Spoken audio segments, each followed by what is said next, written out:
Hey guys, Martijn here. I'm doing a vlog. What the hell am I doing?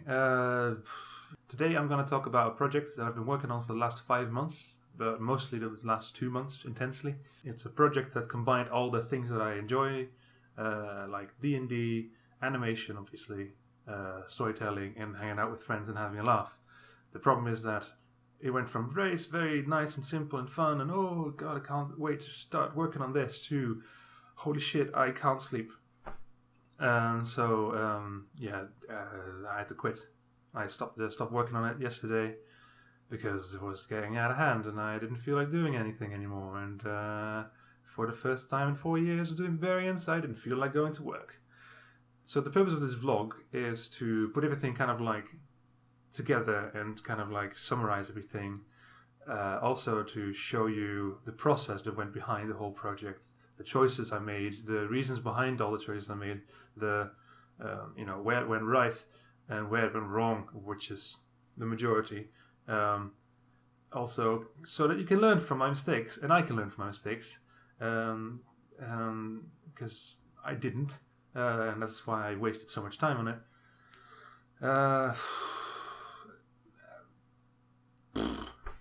So the project was called For the Fallen. I think I've talked about it on like a podcast and a few streams. It's the concept of For the Fallen is I do like this role play RP kind of like adventure with friends, fellow YouTubers, animators, whoever I thought would be fun, to do this with. I have them go into the fort, and like they have like a goal, and they would come across all kinds of weird stuff, and hopefully succeed or not. Who knows? It will be completely improvised, much like the improvised adventures we did on the podcast, like Pop Pop and Jack Jack, and the one with the nipple raft. So that the initial concept was it was just improvised, simplistic, and then after that, I would cut up I would kind of edit the audio to a shorter story, and then I would animate it, basically. Very simple, not too complicated animation. A bit like somewhere between A Questionable Quest, which is this whole project kind of is based on, and Quinn and Angus, I think. Like that's somewhere around there would be the goal. So basically that was in summer last year. I had that idea. I made like this introduction video because I wanted to kind of do this with friends of mine and some YouTubers I really look up to, and the problem I had with that is that I don't want to waste their time, right? I want them to know what I want from them. I want to kind of appeal to them with this fun idea. I don't have anything to offer. That's the problem. We're relatively small. We're not a big channel, and so I was like, if I give them a nice introduction video, like, "Ooh, this is what it's going to be. Here's the concept." Hopefully, they would like it enough to do it with me. And so I did that, and then made it in like a few days, and I was instantly unhappy with it the day after, and I was kind of regretting showing it around. So the problem I had was, the first problem I came across was that I didn't prepare. Now, when you have a really cool idea and this really cool concept you want to work on with other people, you have to have something to show. It's like trying to apply for a job without any like a job at a design studio or whatever. Like, you have to have something to show them. I didn't have anything to show other than the stupid fucking video, the introduction video, and that was mistake number one, which we'll come back to later. I did like a test episode with Florian, which was a lot of fun. Maybe I'll have the recordings. I'll put the recording up somewhere. And then some time went by because I had to work on other stuff. I had to make money, And then I got back to it a few months later, and I started working on it again. And I started being very unhappy with the old concept. Now, the problem was that I wanted to have... I think Florian pointed out that if it's going to be an improvised story where every time someone has a goal, they succeed in it, that's going to be boring. And I kind of didn't really agree with him, but I kind of saw his point. So I was thinking like, well, how am I gonna, how is a failure gonna happen when everything is improvised? There's nothing to really like decide when something is a bad decision or a good decision, because I don't really know where it's gonna lead them. I started thinking about a different system. And after a while, I thought, well, maybe we just need to have an actual RPG system. And that's where everything went wrong. I should not have done that. I should have kept with my old idea. I should have only listened slightly to Florian. But I think if I kept it to the improvisation, the simple improvisation, it would be so much more fun to do and so much less stress. So what I did is I developed an RPG system. I developed a rule set. And the problem, of course, is that if I want to pitch this to a YouTuber or a friend who's never played an RPG in their life, I mean tabletop RPG, I don't mean Final Fantasy, I mean Dungeons & Dragons, Pathfinder, etc. They're going to be super confused. So I couldn't go for like a real D&D style character sheet, because that would just take forever and they would probably lose interest, and that was my biggest fear. Yeah, my biggest fear is constantly, I don't want to waste people's time other than myself. What I thought, like, I was looking around everywhere for like simple, very, very simplistic rule sets, and now obviously you have like simplified RPG rule sets with like 6-sided die, which was all fun, but it was still a lot of rules, and I was like, oh, I don't even have the patience. Like, I have a very short attention span, typical millennial. But if I have the short attention span and I can't read through it, then who is going to do it? And my friends are not going to do it because they expect me to prepare everything. So it's like, well, that's not going to work out. So I developed my own, and my system was very flawed. It was based on coin flipping. It was I took some ideas from other systems, rule sets, and applied it to that. Kind of try to summarize it and try to make it as simple as possible. Your strength, your dexterity, your intelligence, and your charisma. That's all you had. The success of a action would be decided by flipping coins, equal to the number that you have on that score. So if I said, oh, you're gonna push this boulder away, that's a strength check. You have to flip coins equal to your strength. So if your strength was like 5, you flip 5 coins. And if your strength was 3, you flip 3 coins. Then I would say, I would decide, okay, well, you need 3 successes. So heads is success, tails is a failure. You need 3 heads to succeed in this, because it's a big boulder, or it's a small pebble. Well, you don't have to roll for small pebbles, you can just pick them up. Anyway, that's the idea. I would decide the difficulty by deciding how many successes you need to succeed. Like how many heads you need, which sounded fine at the start, and then I realized that's fucking flawed, because if someone has a strength of 2 and the difficulty is 3, they cannot ever succeed, and that makes no sense. Now, I just completely ignored that concept, and in the end, it wasn't that important, I think, because we're doing it for fun, and it was supposed to be fucking hard. So that's what I did. Then I was also thinking, if we're gonna have this rule set, like this fixed rule set, maybe I should also, instead of going for an improvised environment, go for an environment that is fixed. So instead of having just make it up on the spot, I was like, what if I just design a dungeon, like an actual dungeon? And so I started to do some dungeon design. So I was like, well, it's okay and stuff. But I was still worrying. I was constantly worrying about wasting people's time, and about giving something back for their time. Like, I was, some of the people I asked had like millions of subscribers on YouTube, for instance, or they were very influential. And I know it's gonna be just like them spending time to do stuff with me, and me potentially growing from that, or our channel growing from that. But what do I have to give to them? And the only thing I have to give is my skills as an animator, which are questionable. So I offered, like a prize. So I said, if you make it to the end of the dungeon, to the treasure chamber, I will animate something for you, and it can be anything you want.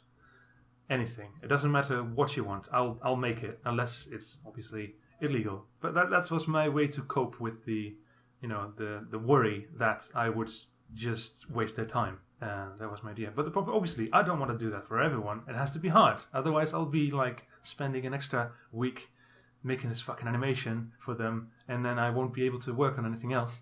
So I was like, I'm gonna make it hard as balls for them to go through it. So I started working on the maze. I wanted every room closer to the treasure chamber to become harder. So I had 3 difficulty classes. I think I had 3 difficulties, and the closer they got to the treasure chamber, the harder the rooms would be.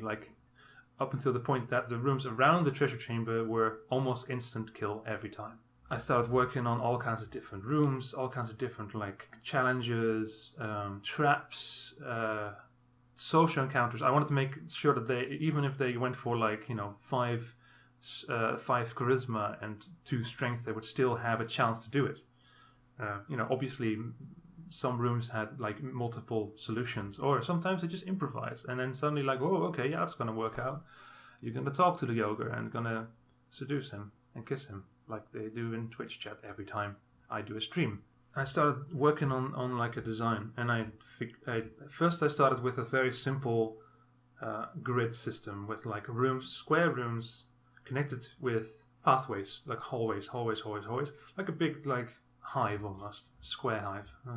I don't know. Then somewhere in the middle there would be the treasure chamber, and there would be 4 exits, and you had to make it way to the middle. Now, obviously, the problem with that is that all you had to do was just zigzag to the middle, and that's it.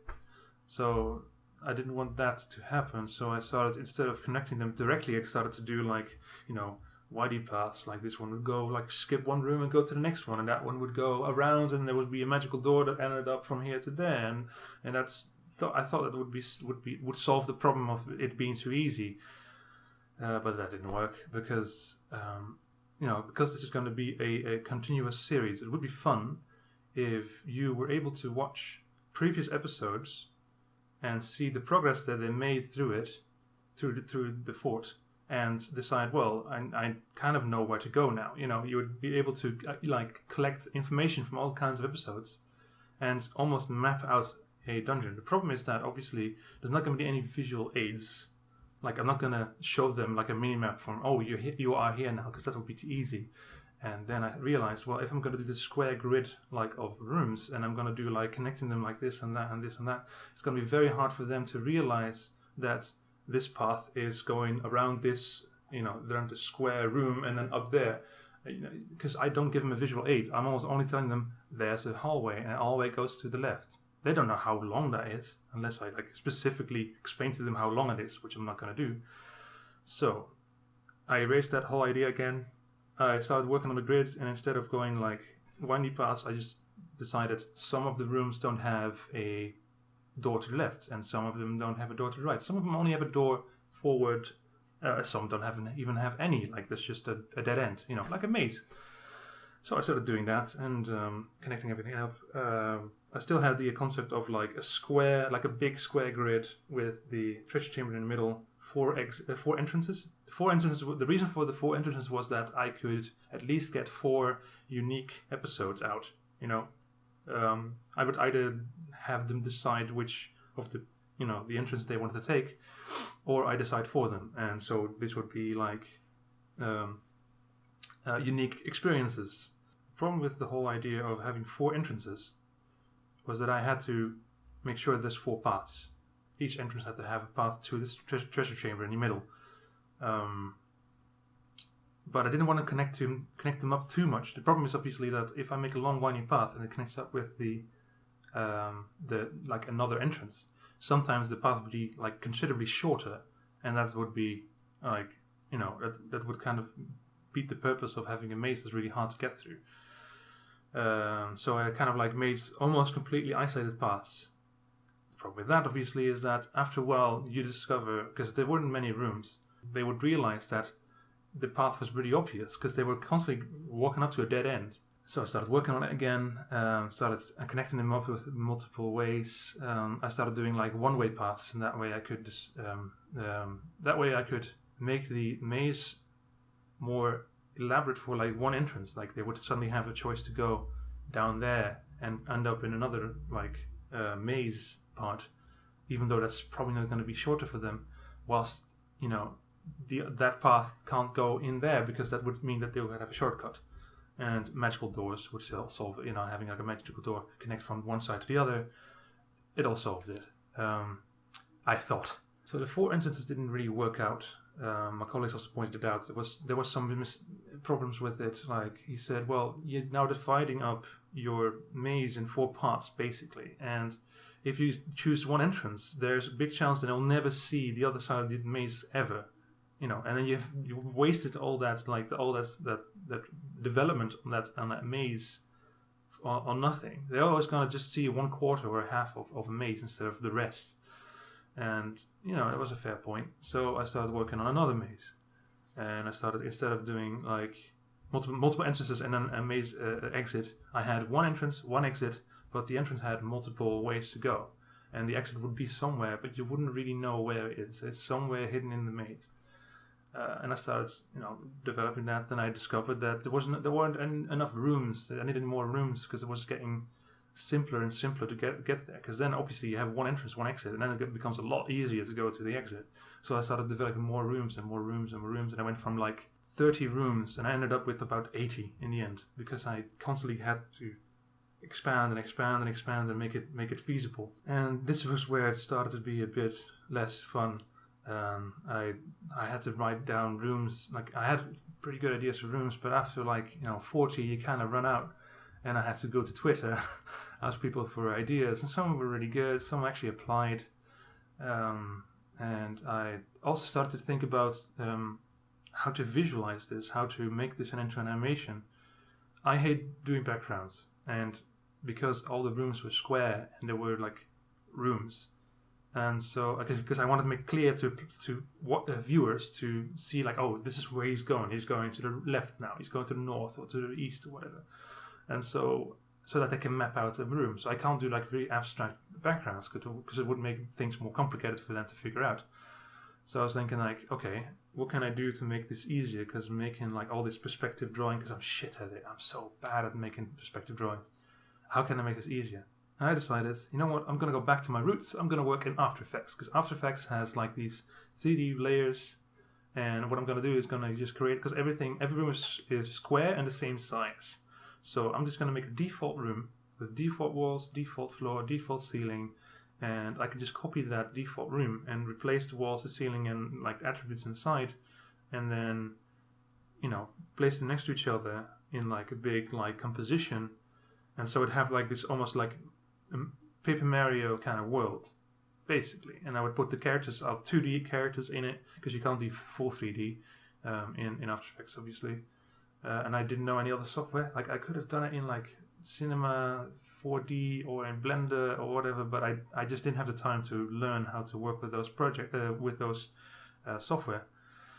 So I did everything in After Effects. The problem I came across pretty soon was that After Effects was not built for this. It's not built for having very complicated 3D environments where there's multiple layers and there's pre-composition, 3D pre-composition next to another 3D pre-composition, and there were things there were walls kind of flickering through each other. There was a lot of clipping, and there was lighting effects that would fuck everything up. There was some particle systems that I applied, but the particle system wouldn't translate well into a pre-comp, so there would be just black layers. It was a mess, but I kept telling myself, no, this is easier, because in the end you don't have to do all those backgrounds. You don't have to, because the idea behind this was that I would accumulate assets, because every room I make, I don't have to make later on. If I have a room with the big giant rat in it, I don't have to make that room again, because I've already made it in episode 1 or episode 2. So after 5 episodes, I would have most of the rooms I needed. And I would have so much less time. I would need so much less time to work on it. That was the idea. I did a test episode with a friend of mine, our neighbor at the office, Robin, who you've heard in a few podcasts, and he's also done some of he helped us out with some of the recordings. And Robin, gladly helped me out. We recorded something that was 35 minutes long. I cut it down to 20, then to 17, then to 11, because the longer I started working on it, and then I started to do the animatic, and whilst I was doing the animatic, I just realized that this is going to be a lot of work, so much work. So I was I need to cut this down. So I cut out a few rooms. You would go into a few rooms and then get out again, nothing would really happen. So I just cut them out, and I went on. I cut stuff out. Fucking dog, shut the fuck up. So I ended up with this episode of 11 minutes of the 35 that I recorded, and all the funny bits, all the laughing, and all the just this quirky stuff, stupid jokes we made had to be cut out. And I was like, what is left now is just this really dry, stupid episode. I kept going, though. I was like, no, you need to make this pilot episode. Because that's why I did it with a friend. Because, I told you, like, some of the people I asked were, like, big time YouTubers. And obviously they're not going to, just say yes. And some of them said, like, well, I'd rather see something first. I'd rather see your concept worked out as an episode. So that's, now we're back to the, you have to show something. You have to have something to show them.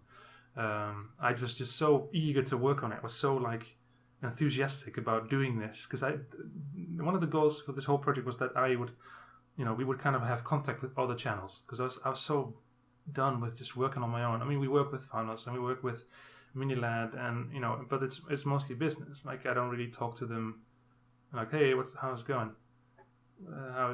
How's the video games? So I wanted to do this project and kind of like, reach out to other people that I respect, admire, or, look up to. Or I thought it would just be a laugh.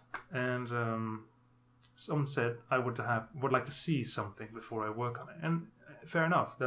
I would probably do the same if a smaller channel or like just a stranger sometimes, or relatively stranger, would walk up to me for like, hi, I have a project and I need your time. So that was why I did the pilot episode with Robin. I started to do the animatic, and halfway through the animatic, I realized like I'm wasting all this time with this animatic, and I feel like I should just work on it. Such a big mistake. Never do that. Never ever do that. The stupid thing is, I know it's stupid. You have to do the animatic. You have to do the preparation. You have to know what you're gonna make before you start making it. But I didn't listen to myself, and I stopped working on it, and I started just making the rooms. Whilst I was doing all this, I got into contact with Jotam Perel, the Lazy Pillow, on YouTube and on Newgrounds. It's someone who I've been following for years before I even started Pegbarians, and I really enjoy his stuff, and he's quite a big influence on me. And I was really happy to hear that he wanted to do it with me. He didn't really want to, I didn't have to show him anything. So I was like, oh cool, this is going to be my first episode. Like, aside from the pilot with Robin, this is going to be this is going to be the one. And he took some time for me to record this. I told him it was going to be half an hour. Turned out to be 2 hours. Because he just didn't die. It was so much fun. It was such a laugh to do, and it really I had to improvise a lot, which was always fun. Can you see that? Because that's what I like.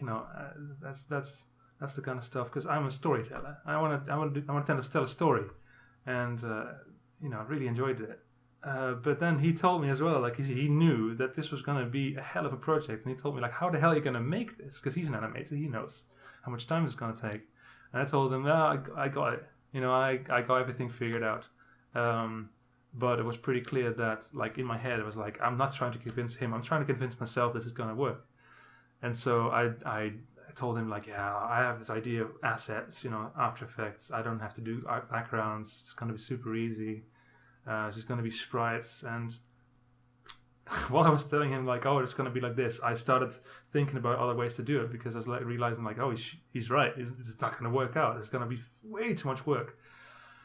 So I talked with my colleagues again the day after, and I said, like, it's not going to work. I need to figure something else out. And I started just kind of like talking to Florian.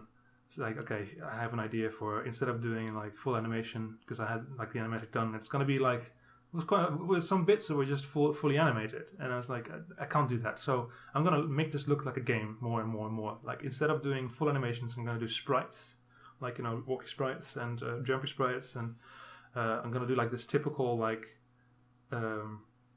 Japanese RPG, like where two figures like slide into the screen and have like a dialogue together, like whoop, and like talk to each other, and their faces would change to like whatever like mood they're in. And that would just cost a lot less time, I thought. So that I did that for a while. But I realized I have to make the rooms first. I kept working on the rooms. I have 80 rooms, right?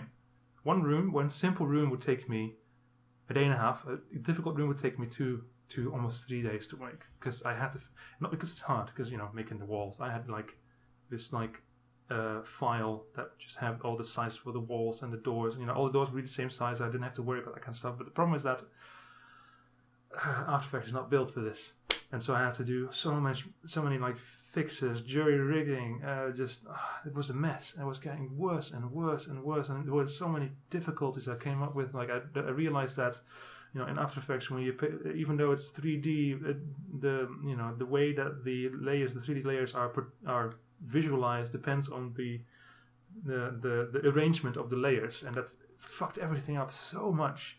And I kept going, kept adding stuff and ideas and details and coming across complications that I would have to fix. Sometimes I would have like the square room and I would put something in it, and I had an idea for this room, and I realized like I can't visualize this room in the way that I've written it down.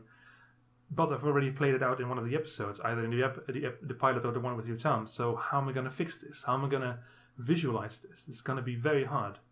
And then I realized, and it got more and more complicated, and I was like, oh my god, I've been wasting, because I've been working on this since start of February, and I've been working on it for February and this month and March, and we're almost nearing April. I haven't even started on any of the animation yet. I've only had rooms and a half an animatic that I'm not going to use because that was still based on the full animations. So I could throw that away. So I have nothing. And I started becoming very, very tired and very just unmotivated to just keep going. I started, staying up late, going to work way later than I usually do. I started procrastinating a lot. Like the adventure stream I did last week, it was because I just didn't feel like doing anything else. Like I wanted to stop working on it. And this weekend I was stressed out and annoyed and irritated, and I was like, what am I doing? This is bad. This is terrible. I need to stop this. And then, once I started thinking about I have to stop working on this project, and once that feels good, the idea to stop the project, to stop working on it and start working on something else, if that starts to feel right in your head, you stop working on it. I've learned that from other things. Like if it feels right in your head, I need to quit this, I need to stop this, just do it, because it's not worth the stress. And obviously I'm thinking because I should have stopped weeks ago, but because you keep thinking no, I've wasted so many months of work on it, and I working on it. And the concept is fine. I like the idea of doing this, and I might do this in a different format, but it didn't work out. And then I kept thinking about the time that will be wasted, but mostly also the time I've wasted for the people. I've wasted your Tom's time with doing this. I've wasted the people that I've contacted, like Twin Trash, for instance. We had a lot of back and forth with the two guys at Twin Trash, and they were happy to help me out as well. And it made me feel so guilty. But I don't know. I just in the end I thought, well, I'll just have to stop. I can't do this anymore. And it kind of sounds silly because you're just working on something stupid. You're working on this project, and nothing is really lost. You lost time. I didn't lose. Well, I did lose money because all the time I've spent on this project was not spent on doing commissions and paid work. I didn't suffer anyway, but I kind of still did. It's just it's so frustrating. Yeah, that was the end of the Fort of the Fallen. Many months of work down the drain, but it's like a heavy weight lifted off my shoulders now that I don't have to work on anymore. So I'd like to thank all the people that have been supporting me and working with me to do this. I'd like to thank your Tom, obviously, because he's been spending a few hours trying to get the first episode going with me. Check out his work. If you probably have heard him from. If you don't, his stuff is hilarious. I love his stuff. So there's a link with the little eye thing somewhere there. Also the other people, you know who you are. I contacted you. Sorry for wasting your time. Sorry for the wall of text that I left in your Twitter DMs. But I have to quit this because I'm getting very unhappy. So yeah. Bye.